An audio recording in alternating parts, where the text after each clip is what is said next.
Tu sais, Rennes à 4 points de Bordeaux, ça paraît pas fou. En plus, il y a pas. En plus, Pierre, Daniel. Ils peuvent pas tous y aller. Daniel, Pierre. un match de moins pour Bordeaux. Non, mais ils peuvent pas tous y aller. Non, ils iront pas tous. Bon, mais donc, aujourd'hui, je serais incapable de dire, moi, que Rennes a plus de chances que Bordeaux d'accrocher une 5e place, par exemple, tu vois. Non, moi, je les trouve mal barrés. Rennes a eu aussi des inconstances. Alors, ça a été peut-être plus diffus, tu vois. Ça a été parfois très bien, parfois très mauvais. Bordeaux, ça a été un très mauvais début, mais je trouve que depuis 2 mois dans le contenu, ils sont vraiment pas mal que ce soit. 8 points de Saint-Etienne qui est 5e. C'est sûr qu'ils sont moins bien que ces équipes-là. Ouais, mais bon, je trouve qu'ils n'ont pas chopé le bon wagon. Il y a beaucoup de déceptions dans cette phase allée des Bordelais. Il y a déception en Coupe d'Europe, déception en championnat, beaucoup de matchs où tu as l'impression qu'ils sont bons, puis en fait à l'arrivée ils sont pas si bons que ça. Il leur manque. Alors, non, c'est pas qu'ils sont pas si bons que ça à l'arrivée, c'est qu'il leur manque un but pour gagner à chaque fois et marquer des points. Et en Europa League, ça a été le même constat. C'est que les 3 derniers matchs de la phase retour, ils sont pas mauvais. Ils ont raté leur première phase. À l'arrivée, elle est complètement foirée. En termes de résultats, oui, bien sûr. Tu es 12e et que tu es sorti en phase de poule en termes de résultats, bien sûr. On va pas retourner le truc dans tous les sens. Bordeaux a raté sa phase aller. Je suis d'accord avec toi. Ils vont être obligés de vendre un mec. En termes de points, oui. Après, non, mais parce qu'en termes de dynamique, quand la dynamique est bonne depuis 2 mois, tu te dis que tu peux peut-être régler ce problème d'efficacité.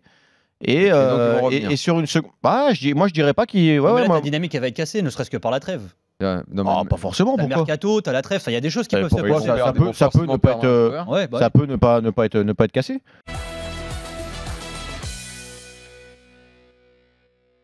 Le modèle de Monaco. Ils vont être riches en Ligue 2.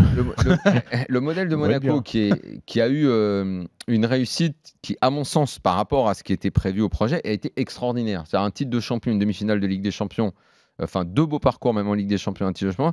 Je pense que c'était, par rapport à ce qui était prévu, même extraordinaire. Mais il prend quand même une claque dans la gueule, le modèle, si tu descends. Parce que ça veut dire, et c'est un message envoyé à tous ceux qui ne veulent faire que ce genre de modèle, c'est la mode dans le foot. Ils l'ont trop poussé, ce modèle, en fait. Ils ont été trop gourmands. Et ils l'ont trop poussé, Pierre, mais en même temps, c'est à peu près le modèle que beaucoup veulent copier. Mais tu pouvais trouver un meilleur équilibre quand même entre le pire, c'est que beaucoup veulent le copier sans mettre autant d'argent. Parce que n'oublions pas que Riboloviev, au début, il a mis beaucoup d'argent.